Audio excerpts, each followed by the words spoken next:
Armistice Day, 1944. France welcomes another generation of American fighting men. The brave citizens of today and their allies join in tribute to the dead of the last World War. This is Compiègne, scene of the 1918 armistice. More than any other ceremony in the land, this symbolizes the triumph of liberty over despotism.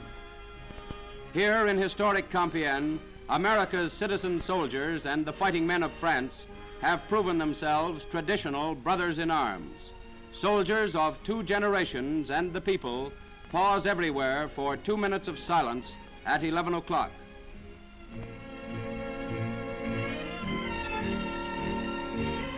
The men of this war for freedom and the children revive a sacred tradition.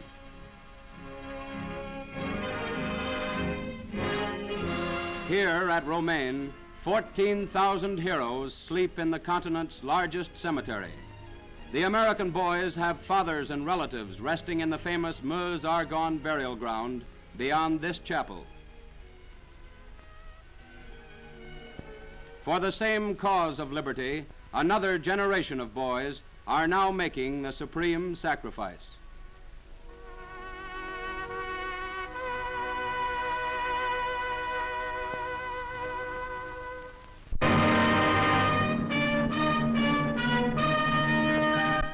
Slowly but surely, Allied troops in the Aix sector are driving forward, but autumn rains have brought a new enemy to the Western Front.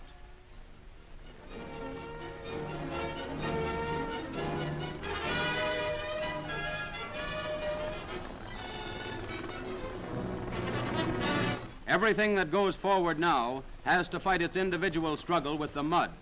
Here we have a new factor in the endless battle of supply.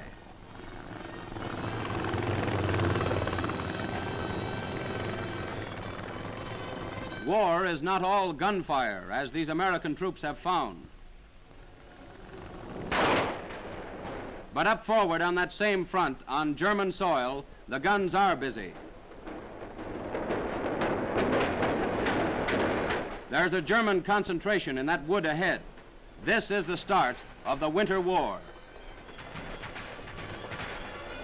In the south, where General Patton's troops have taken Metz and the French have cut through to the Rhine, winter has already come, and instead of the mud, the long supply roads become sheets of ice.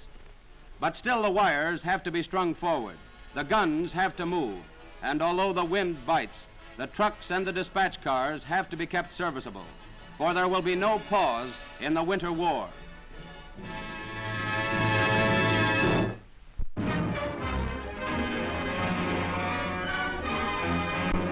British Air Chief Marshal Harris earns worldwide praise for the Allied triumph over the Tirpitz, opening the gate to Norway. After briefing in the cold November dawn, 29 Lancasters race along the runway.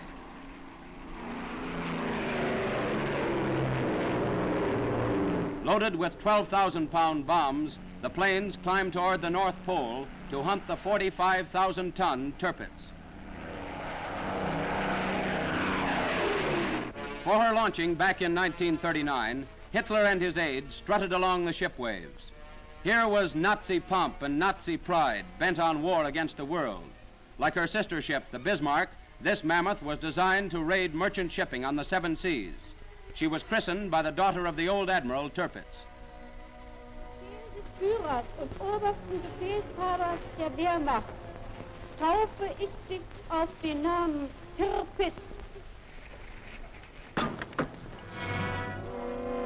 Heavily coated in steel, she carried 8 16-inch guns and 28 others of formidable strength. The Nazis bragged she was unsinkable.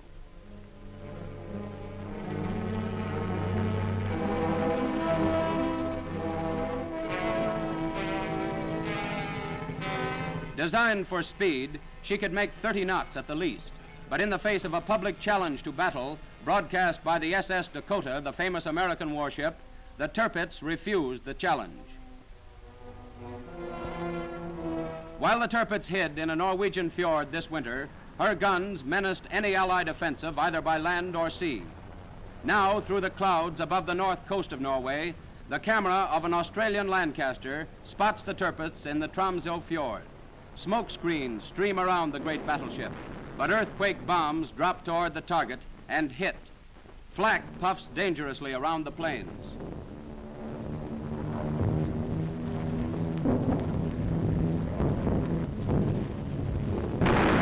An earthquake bomb bursts on the shore, but 3 others hit the Tirpitz, fore, aft, and amidships.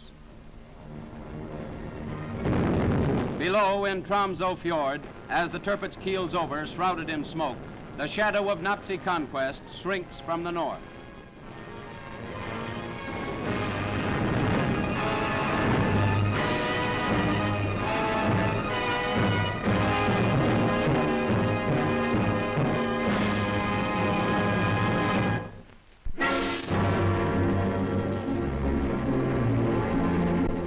Late in October, on the Vosges front in the west, there took place one of the heroic episodes of the war. A battalion of the 36th Texas Division had been cut off and lay trapped up forward in the hills without communications and surrounded by superior enemy forces.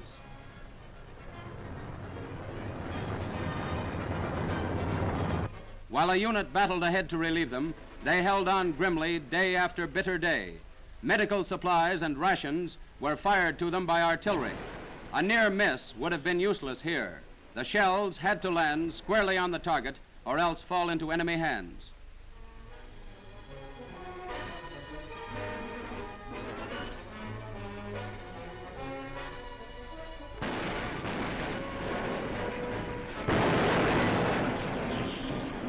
It was the 442nd Infantry Division that was ordered to cut a way through to them. This was the famous and unique battalion composed of Americans of Japanese ancestry, volunteers all. They were fighting as they had fought in Italy to prove their loyalty to their American homeland, to prove again that democracy embraces all creeds, all races. For 9 days, while the Texans hung on grimly up ahead, they cut their way forward in bitter cold and in some of the toughest fighting country on the Western Front.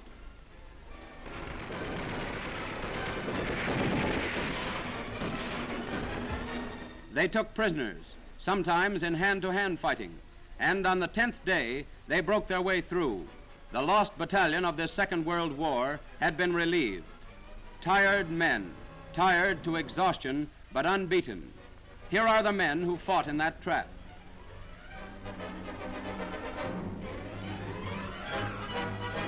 They came out with their wounded and with their dead.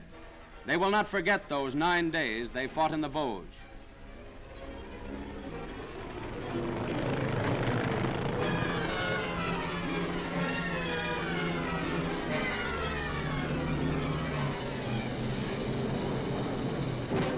Look at this man's eyes.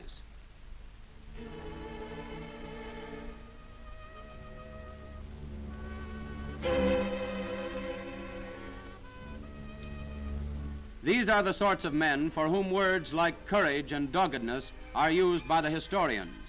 Look well at all these men. These are the sorts of men about whom legends are started. Someday they'll say, I was in the 36th, the Texans. We were up in the Vosges, and once we were cut off for 9 days. And what of the troops who got through to them? The 442nd. They came out too when it was over, carrying their wounded. These too are the kinds of men about whom fine words are sometimes used. These too are Americans, and they've proved it with the full measure of their loyalty.